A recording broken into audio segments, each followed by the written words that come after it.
Connection में, क्योंकि रोज़ाना हम एक मैनेजमेंट से बातचीत करते हैं, उसी की ओर रुख करते हैं शो में। और आज जो मैनेजमेंट हमारे साथ फोकस में है वो है Mahindra life space. Company realty sector से जुड़ी है और शहरों में रेजिडेंशियल डेवलपमेंट के साथ साथ यहाँ पर integrated cities and industrial clusters में कंपनी इंडस्ट्रियल पार्क और इंटीग्रेटेड शहर भी डेवलप करती है। हाल ही में कंपनी को मुंबई में 2 नए रीडेवलपमेंट प्रोजेक्ट्स मिले हैं, साथ ही कई शहरों में विस्तार पर फोकस भी हुआ है।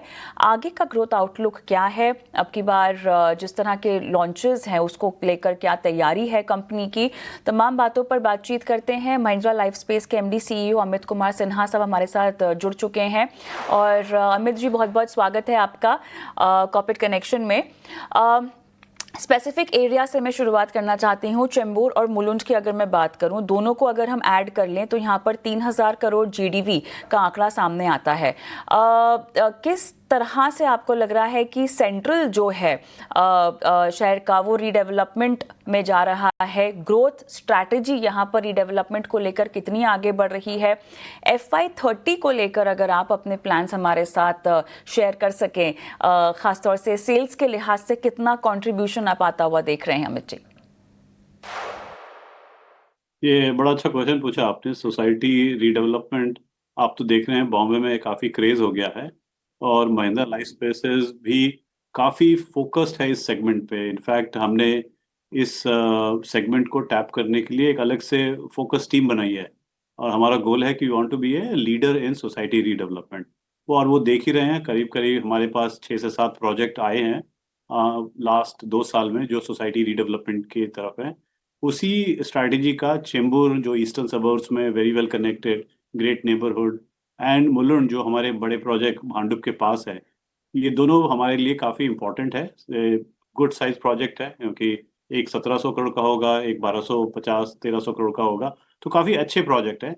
और हम कस्टमर्स को एक ऐसा प्रोडक्ट देना चाहते हैं सोसाइटी रीडेवलप में, ताकि जो नए कस्टमर्स है, सोसाइटी मेंबर्स नहीं, जो नए कस्टमर वो भी डिलाइटेड हो कि महिंद्रा लाइफ स्पेस ने ऐसा प्रोडक्ट बना के मार्केट में लाया है।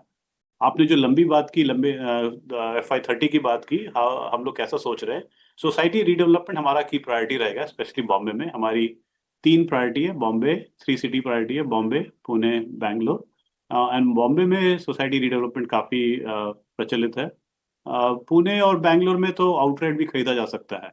तो FY30 में लगभग हम लोग टारगेट करें कि 1/3 of our portfolio will be society redevelopment. So it will be a key part of our portfolio going forward.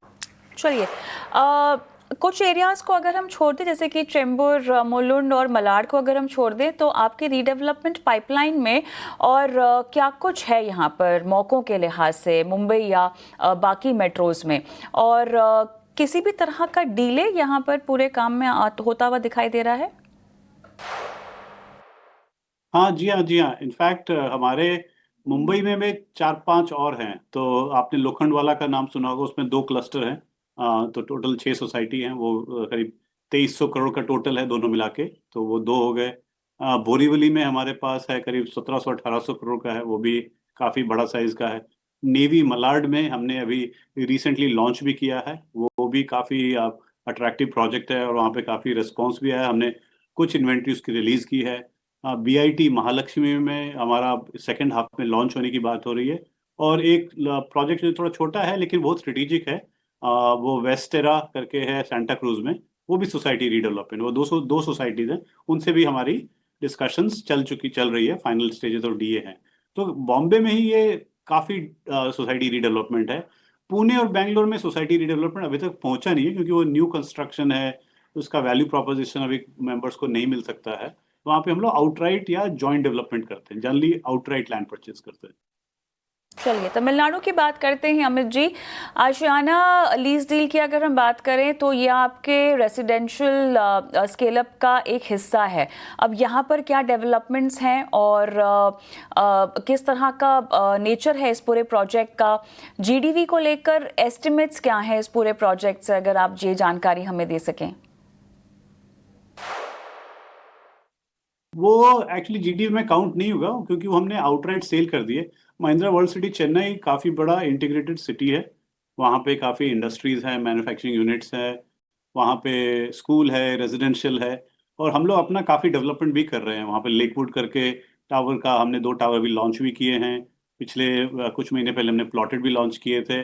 उसी स्ट्रैटेजी में हमारा गोल है कि जो भी लैंड है उसको किस तरह से मोनेटाइज किया जाए। तो आशियाना के साथ हमने पहले भी पार्टनरशिप की है और अभी रिसेंटली भी पार्टनरशिप की है। तो वो कुछ पार्ट हमने हमें उन्हें दिया है क्योंकि वो वहाँ पे ग्रुप हाउसिंग करना चाहते हैं। तो वो अच्छी पार्टनरशिप है। उससे क्या हुआ कि जहाँ पे जब मार्केट स्ट्रांग है वो साथ साथ डेवलप कर सकते हैं। तो हमारी तरफ से ये आउटराइट सेल है। It's called perpetual lease. But वो अब वो उसको आगे बढ़ाएंगे, वहाँ पे रेजिडेंशियल कॉम्प्लेक्स बना रहे हैं। अनिल जी, चेन्नई में लेकवुड्स टावर HNI के लॉन्च के बाद अब हम जानना चाहते हैं कि अर्ली सेल्स ट्रेंड यहाँ पर क्या दिखाई दे रहे हैं। प्रीमियम होम्स को लेकर बाजार कितना तैयार है और किस तरह की डिमांड? तो महिंद्रा वर्ल्ड सिटी काफ़ी डिमांड में है। वहाँ पे रेंटल यील्ड्स अब काफ़ी हाई हैं, तो काफ़ी अच्छा लोगों को रिस्पांस मिलता है। लेकिन जो आपने प्रश्न पूछा लेकवुड्स HNI की, वो तो अर्ली स्टेज है, 30 दिन भी नहीं हुए हमें लॉन्च किए हुए। अर्ली रिस्पांस अच्छा है। लेकिन चेन्नई की मार्केट थोड़ी सी डिफरेंट होती है। वहाँ पे जैसे जैसे कंस्ट्रक्शन होता है वैसे वैसे डिमांड थोड़ी ज़्यादा आती है। हमारे पास ज़्यादा इन्वेंट्री है नहीं, तो हम लोग भी केयरफुली उसको लॉन्च करते हैं और अच्छा रियलाइजेशन चाहते हैं क्योंकि ये ग्रेट प्रोडक्ट है। क्योंकि 5 टावर ऑलरेडी या तो डिलीवर हो चुके हैं और DNE भी होने वाले हैं। तो हम लोग उसको अच्छे से प्लान कर रहे हैं। शुरू में अभी रिस्पांस अच्छा है, बट नेटिंग वगैरह अभी तक नहीं हुई है।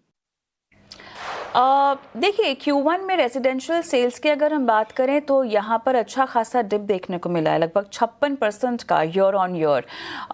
लेकिन IC&IC ग्रू अगर हम देखें तो यहाँ पर 16.5% की बढ़त देखने को मिली है। अब ये रेवेन्यू मिक्स जो है किस तरह से इवॉल्व हो रहा है, मार्जिन प्रोफाइल इसकी वजह से आपका कितना बदलता है या कितना रीसेट होता है, अगर आप बता सकें।